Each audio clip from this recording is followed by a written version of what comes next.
Motorcycles are a huge investment. They're a huge investment in time, they're a huge investment in money. So you also have to invest in yourself, not just the motorcycle. The motorcycle itself, yes, you can opt from the dealer for some accessories which will enhance the bike, maybe make the riding pleasure more enjoyable, but then you're going to realize very, very quickly that, hang on a minute, I don't really have the right attire to ride a bike safely. Well, what do I mean by the right attire? Now, it's great looking cool riding down a freeway or riding down a B road. You've got your t-shirt on, just a pair of skinny jeans, maybe wearing a pair of Snickers and looking cool. But I tell you what, if you were to drop that bike, it's not your shoes which are going to get damaged. You're going to take skin off your elbows, you're going to take skin off your hands, off your knees, maybe your hip, maybe damage your back, maybe damage your neck. A lot of things can go wrong. Your investment in a motorcycle is only 80% of your investment for a motorcycle bike. You have to allow 20%, depending on the cost of the bike, of course, but I would say budget 20% to buy the correct apparel to ride a motorcycle correctly. So when I talk about motorcycle apparel, what am I talking about exactly? Okay, the very, very first thing you should be thinking about is a motorcycle helmet. Now, not all helmets are built equally. Okay, this is a modular helmet. This is my choice. I'm not going to mention the brand. This is not a sponsored ad. I like to wear a modular helmet. Why? Because I can pop up the front. I can talk to the guy at the gas station or maybe another fellow rider without having to scream because I'm wearing a full face helmet. But that's my choice. A full face helmet, a modular helmet, as long as it is rated, and you have to understand the rating. Go to the internet and look at the rating requirements for the country that you are living in, because there are requirements for a motorcycle helmet. Now, if a dealership turns around and say, hey, I'm going to throw in a free helmet with you for the bike, I guarantee you that's going to be a $100 helmet. You are looking for a helmet that is going to protect you, last you for maybe 5 years. Expected lifespan of a helmet is 5 years if it's well looked after. You haven't dropped it, you haven't knocked your head with it.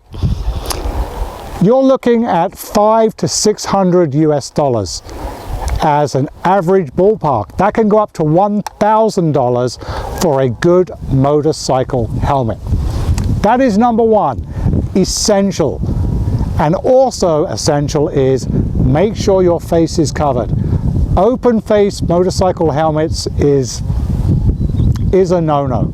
If you want to put it up for a couple of seconds to get some air, that's fine. But riding with an open motorcycle helmet is a big...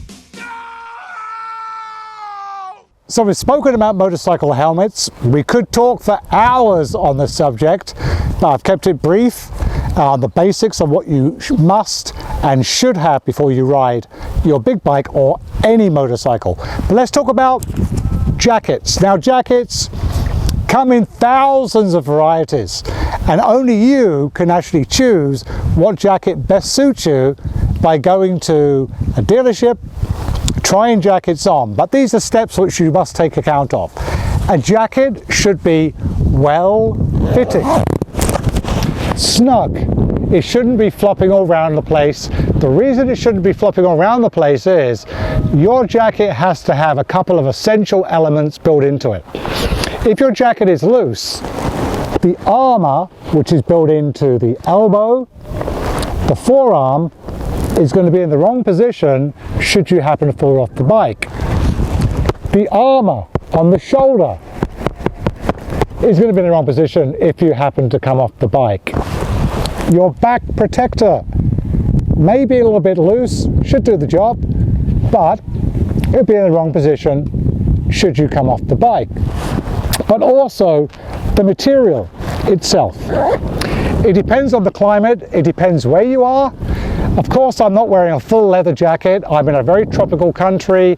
The heat today is around about 36 degrees. It's very, very hot. So I'm wearing a between half mesh, half leather. So I have the protection of the leather on the arms, but I also have the capability of the wind to pass through my body to a degree to keep me cool while I'm riding. But also, it is so sleek, and I see so many riders doing the same thing, is they dress totally in black. What? Maybe they even have a black motorcycle with a black jacket and a black helmet.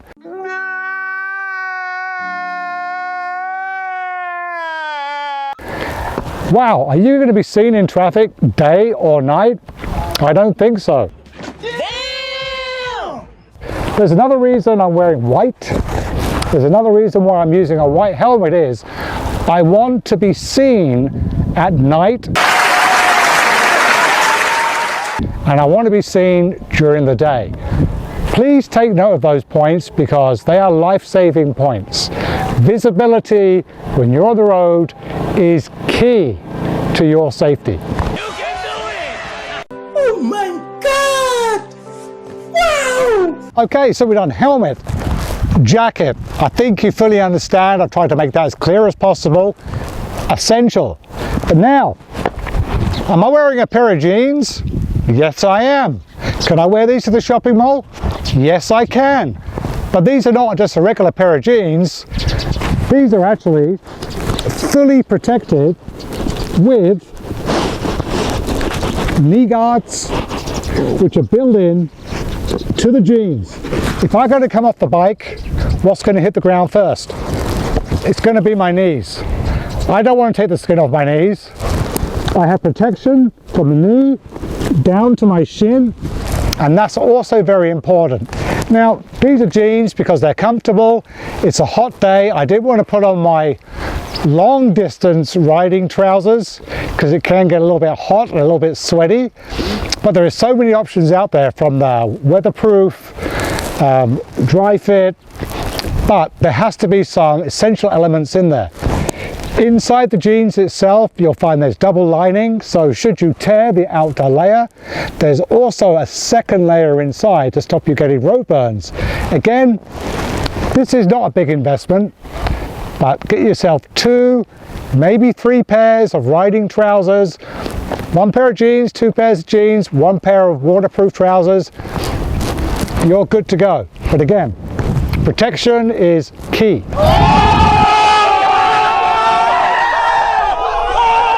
Alright, so another very important part of your overall gear is going to be your gloves. The first thing what's going to hit the road, should you be unfortunate to come off your bike, and it's a natural reaction, unless you've been trained, highly trained, is you're going to put a hand out to try and break your fall, should you leave the motorcycle. And if you do that, you have to get yourself good gloves. Now, I don't mean go down to the local hardware store and get yourself some gardening gloves, get yourself some mechanic gloves. They are for a specific purpose. You have to get yourself, these happen to be leather. Yes, they match my outfit. I said I like to be seen, but they have first point of impact. It's going to be the ball of your hand, reinforced. They are reinforced on the knuckles, all the way down. Solid, yet comfortable. You do not want gloves which are going to be oversized. You want gloves that are going to fit you, as they say, like a glove. Y'all gonna make me lose my mind. And that is extremely important.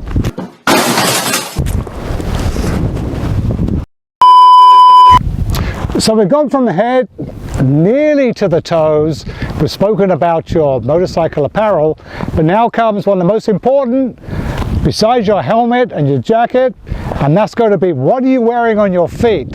Now, motorcycle boots, motorcycle shoes, it can vary. It can vary on the time of the year, the wet season, whether you're going on road off-road, what kind of boot you're actually going to use. To give you an example, I'm riding a sports tourer. I'm not wearing a big boot. My riding jeans fit just over the top. It has a Velcro clasp, but it also has a lock to make sure the boot is stable. This unfortunate boot did save me from getting probably a broken ankle, if not worse.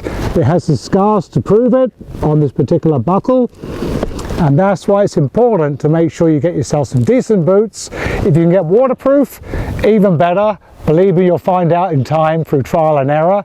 If you want to go off-roading on a motocross bike or an adventure bike, maybe you want to go slightly taller because of the brush, maybe you're riding for a river, but you have to go and choose the boots which are right for you.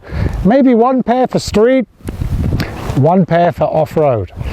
Your choice, but motorcycle boots, I cannot emphasize enough, that is an investment you have to make. Nice. Now, of course, all different apparel comes at different prices. I'm not saying that one's going to be much better than the other. You can get some very, very good apparel at reasonable prices.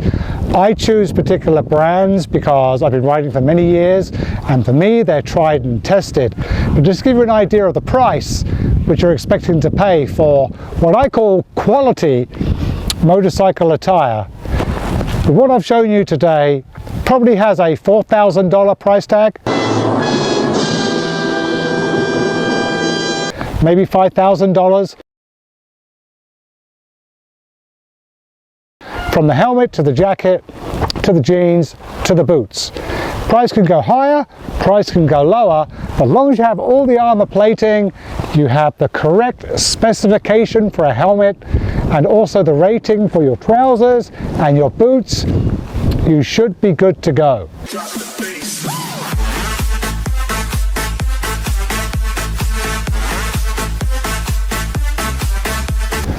But don't compromise on equipment. I mentioned 20% of the price of your motorcycle you should put aside for your apparel. Not just one set, you need at least 2 sets of motorcycle apparel. It rains, things get damaged, you need 2. You sweat. So please make the investment into apparel to go with your beautiful motorcycle and to keep you all safe. Yeah, boy. Now I'm going to leave you with these one final words, because I see this so often with new riders on big bikes. You may be used to it on small bikes, but with new riders on big bikes, is you have a responsibility on the road the same as any other vehicle. One of the biggest responsibilities you have is for your bike. And also, if you decide that you're going to carry a back rider or somebody sitting on the back of your motorcycle, that is another video for another day. If you're buying yourself your first big bike, I recommend to you, until you are fully confident with your bike, you have your apparel, you know your switches, you can do your figure of 8, your drills, your emergency stops, and you're ready to train a back rider, someone who sits on the back of your bike. Do not take the responsibility of putting somebody else's life in danger because you're not ready to carry that rider on the back of your bike yet. Anyway, this is Steve from RWB Moto. Thank you very much for tuning in. I hope you enjoyed my brief video. Many more to come. Many more things I'm going to cover with new riders and sharing my experiences. So stay tuned, stay safe, enjoy the rides, make the right decisions. Ciao, ciao.